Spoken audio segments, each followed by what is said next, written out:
2026 சட்டமன்ற தேர்தல் குடும்ப ஆட்சிக்கும் வாரிசு அரசியலுக்கும் முற்றுப்புள்ளி வைக்கும் தேர்தல் என அதிமுக பொதுச் செயலாளர் எடப்பாடி பழனிசாமி தெரிவித்துள்ளார். தூத்துக்குடி மாவட்டம் திருச்செந்தூரில் பொதுமக்கள் மத்தியில் உரையாற்றிய அவர், உதயநிதி ஸ்டாலினை துணை முதலமைச்சராக்கியது மட்டுமே திமுக அரசின் சாதனை என விமர்சித்தார்.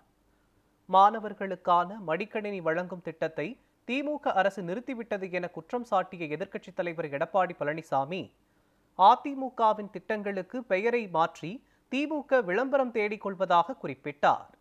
தமிழகத்தில் சட்டம் ஒழுங்கு மிகவும் சீர்கெட்டுள்ளது எனவும், மேடையிலேயே திமுக பிரதிநிதிகள் சண்டையிட்டுக் கொள்ளும் அவலநிலை ஏற்பட்டுள்ளது எனவும் அவர் தெரிவித்தார். சட்ட ஒழுங்கு கேட்க வேண்டியதே இல்லை, மிக மோசமா இருக்குது. இப்ப கூட நான் வரும்போது பார்த்தேன், திமுக மேடையில் ஒரு எம்பி எம்எல்ஏ சண்டை போட்டுக்கிறாங்க. வலைதளத்தில் காட்டாங்க. வரும்போது நான் வாகனத்தில் வரும்போது ஒரு எம்எல்ஏவும் எம்பியும் மேடையிலேயே சண்டை போட்டுக்கிறாங்க. அப்புறம் எங்க போய் நாட்டு மக்களை காப்பாற்ற போறாங்க? இன்னைக்கு தேர்ந்தெடுக்கப்பட்ட பிரதிநிதிகள், மாவட்ட ஆட்சித்தலைவர் இருக்காரு, காவல்துறை உயர் அதிகாரி இருக்காங்க, அந்த இடத்திலேயே மேடையிலேயே ரெண்டு பேரும் சண்டை போட்டுக்கிட்ட காட்சி இன்னைக்கு வலைதளத்தில் வருது.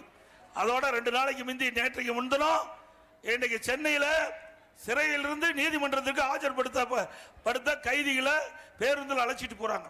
அழைச்சிட்டு போகும்போது திருப்பி கூட்டிட்டு வரும்போது, நீதிமன்றத்தில் ஆஜர்படுத்தி திருப்பி கூட்டிட்டு வரும்போது, அதில் 2 வீலர் 2 பேர், இருசக்கர வாகனத்தில் வந்த 2 பேர் அதுக்குள்ள சில பொட்டணத்தை போடுறாங்க எங்க பேருந்துக்குள்ள.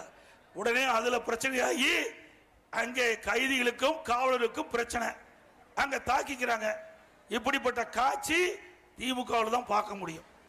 எங்க போய் காவலருக்கே பாதுகாப்பு இல்ல, கைதி காவல்துறை அதிகாரியை மிரட்டுறாங்க. அந்த பேருந்து நிலையத்தில் போகும்போது வலைதளத்தில் வந்த காட்சி